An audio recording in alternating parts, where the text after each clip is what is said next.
अभी देख रहा है कैसे लेबू, पहाड़ी के लेबू है। छोचिन जी ने पार रहा है अभी पेड़ से। देखा है कितना लेबू नीचे में गिरा हो गया, बहुत सारे लेबू नीचे में।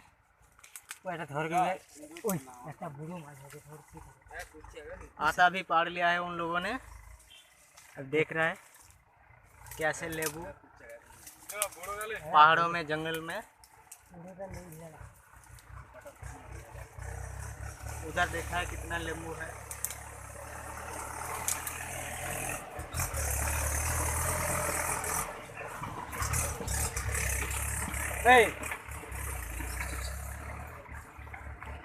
जल्दी आ जाओ ना यार।